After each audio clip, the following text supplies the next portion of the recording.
భోగాపురంలో అల్లూరి సీతారామరాజు అంతర్జాతీయ విమానాశ్రయాన్ని ప్రారంభించబోతున్నారని ప్రధాని మోదీ ట్వీట్ చేశారు. ఇది అనుసంధానం, వాణిజ్యం, పర్యాటకాన్ని పెంపొందించే ఒక ఆధునిక భవిష్యత్తు తరహా విమానాశ్రయం. సుస్థిర ఇంధన సామర్థ్య సూత్రాలను ఈ ప్రాజెక్టులో పొందుపరిచారు. ఏఎస్ఐపి సెమీ కండక్టర్ ప్రాజెక్టుకు శంకుస్థాపన జరుగుతుంది. కర్నూలు ఐవి పునరుత్పాదక ఇంధన్ జోన్ మొదటి దశ అనుసంధానానికి సంబంధించిన ట్రాన్స్మిషన్ వ్యవస్థకు శంకుస్థాపన జరగనుంది. NH 365 బిజీపై రేచర్ల గురువాయి గూడెం మధ్య 4 వరుసల రహదారి, NH 365 బీజీవై గురువాయిగా డేమ్ దేవరపల్లి విభాగం, తాడిపత్రి బైపాస్ వంటి కీలక రహదారి ప్రాజెక్టులు జాతీయకి అంకితం చేస్తామని ప్రధాని మోదీ స్పష్టం చేశారు. ఇది ఆంధ్రప్రదేశ్ చరిత్రలో సువర్ణ అధ్యాయంగా ఆవిష్కృతమైంది. విజయనగరం జిల్లా భోగాపురం అల్లూరి సీతారామరాజు ఇంటర్నేషనల్ ఎయిర్పోర్ట్ అంతర్జాతీయ ఖ్యాతిని తీసుకొచ్చింది.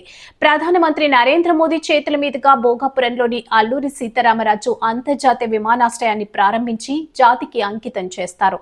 సముద్ర తీరానికి సమీపంలో విమానాశ్రయం ఉండటంతో ఎగిరే చేప ఆకృతిలో విమానాశ్రయాన్ని నిర్మించారు.